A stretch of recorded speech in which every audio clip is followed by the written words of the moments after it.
Esta pregunta requiere que conozcamos y dominemos muchos aspectos fisiopatológicos y por tanto vamos a ir respuesta a respuesta para sacar cuál es la respuesta que nos piden como correcta. La primera, las maniobras que disminuyen la poscarga aumentan la intensidad de los soplos de insuficiencia. Eso es falso y vamos a explicar por qué. Pensad que la poscarga es lo que se opone a la salida del ventrículo izquierdo, lo que se opone al gasto cardíaco. Digamos que es la presión que ejerce la aorta hacia el ventrículo izquierdo. Vamos a pensar qué ocurre cuando aumentamos la poscarga o disminuimos la poscarga en un paciente que tiene una insuficiencia valvular. Vamos a ponernos en el caso, esta es la aorta, el ventrículo izquierdo y la válvula mitral con la aurícula izquierda. Supongamos que tenemos una insuficiencia aórtica, con lo cual en la diástole hay un flujo de sangre que vuelve hacia el ventrículo izquierdo. Es lógico pensar que si yo tengo mucha poscarga, es decir, mucha presión hacia abajo, hacia ese ventrículo, más sangre va a volver de la aorta hacia el ventrículo, más gradiente, más diferencia de presión y por tanto más intensidad del soplo. Por tanto, lo que podemos decir es que todas las maniobras que aumenten la poscarga van a aumentar los soplos de insuficiencia. Pasa lo mismo cuando hablamos de la insuficiencia mitral. Si tenemos insuficiencia mitral en la sístole, vuelve sangre desde el ventrículo izquierdo a la aurícula izquierda. Si yo tengo mucha poscarga, la aorta ejerce mucha fuerza, lo que ocurre es que al ventrículo le es más fácil mandar la sangre hacia la aurícula y por tanto la intensidad del soplo también va a aumentar. Al revés ocurre lo mismo si disminuimos la poscarga, si tengo insuficiencia aórtica va a regurgitar menos sangre y va a haber menos soplo, y lo mismo va a ocurrir en la aurícula izquierda si tengo insuficiencia mitral. Le será más fácil al ventrículo izquierdo mandar la sangre hacia la aorta y por tanto hay menos sangre que vuelve a la aurícula izquierda. La respuesta 2 también es falsa. El tercer y el cuarto ruido se producen por un mecanismo fisiopatológico común y se escuchan casi siempre entre el segundo y el primer ruido cardíaco. Vamos a ir por partes. El tercer y el cuarto ruido para el MIR son muy importantes porque nos han preguntado varias cosas de ellos.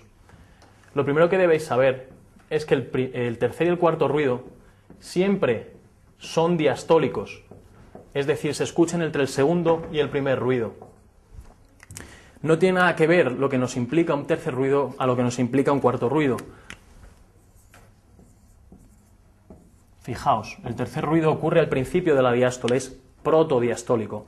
Debemos pensar que el llenado ventricular, la gran mayor parte de ese llenado ocurre en la primera fase, en la protodiástole. Aquí, por diferencia de presión entre la aurícula y el ventrículo, pasa gran cantidad de sangre. ¿Cuándo se va a producir un tercer ruido?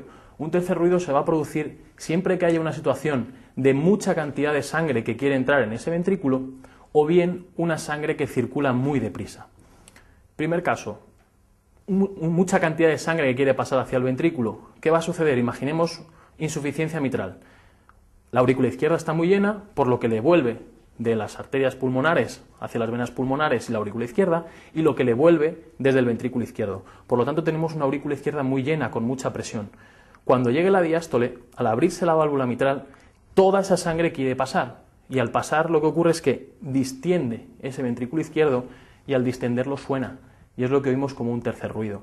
Siempre que tengamos una valvulopatía, que sea una insuficiencia, y que oigamos un tercer ruido, debemos pensar que es severa, por lo que hemos dicho. ¿Qué más situaciones tienen tercer ruido y que no son un problema cardiológico? Por eso, un tercer ruido no siempre implica patología cardíaca.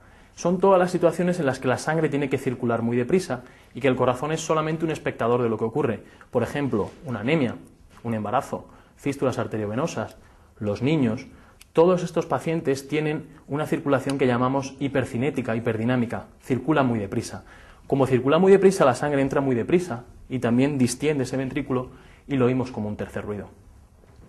Nada que ver tiene el cuarto ruido, que se produce al final de la diástole. Esto, lo que está sucediendo, es en los corazones que se relajan mal. Un corazón que tiene un problema en la relajación, en la diástole. Ocurre sobre todo en los ventrículos que están hipertróficos, ya sea la hipertensión arterial, la estenosis aórtica, la miocardiopatía hipertrófica. Todos estos pacientes, en su diástole, el ventrículo se relaja mal, y es un ventrículo que tiene mucha presión dentro. ¿Qué ocurre con esto? Al principio de la diástole, por diferencia de presión, ahora no puede pasar la sangre porque el ventrículo tiene mucha presión. ¿Y quién tiene que llenar ese ventrículo? La aurícula izquierda. La aurícula izquierda es la que tiene que contraerse para llenar el ventrículo. Manda mucha sangre distiende ese ventrículo y lo oímos como un cuarto ruido.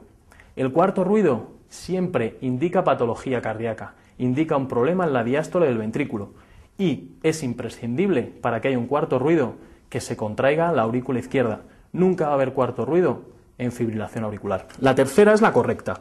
La campana del fonendoscopio es muy útil para escuchar el retumbo diastólico en la estenosis mitral. En general, debéis recordar qué tonos o qué ruidos cardíacos se oyen con la membrana y con la campana. Lo primero, la membrana, debéis recordar que es donde está el Littmann, la L de Littmann. Esa es la membrana y es con la que se oye la gran mayoría de los sonidos y ruidos cardíacos.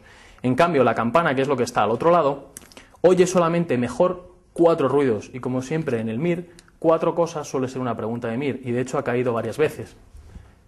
Con la membrana se oye casi todo y con la campana el soplo de estenosis mitral, el soplo de estenosis tricúspide, el tercer ruido y el cuarto ruido. El signo de Rivero-Carballo cuando aparece suele indicar que la insuficiencia mitral es severa. Esto es falso. El signo de Rivero-Carballo lo que nos dice es que cuando un soplo aumenta de intensidad de una manera muy significativa e inmediatamente después de la inspiración, lo que nos indica es que la patología es del lado derecho. Esto es lógico por lo que hemos contado con la inspiración.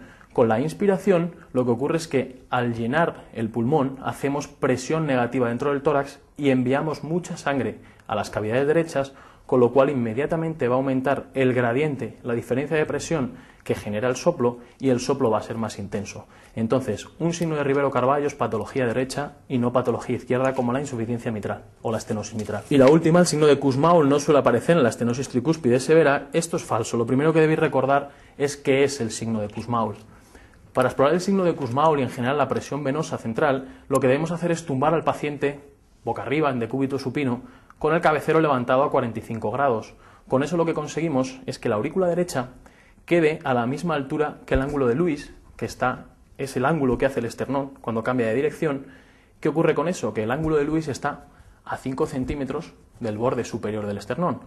Si sabemos que la presión venosa central está entre 5 y 8, lo habitual es que la presión venosa, la columna venosa, que la vemos en la yugular interna, o no la veamos, o como mucho la veamos 3 centímetros por encima del borde esternal.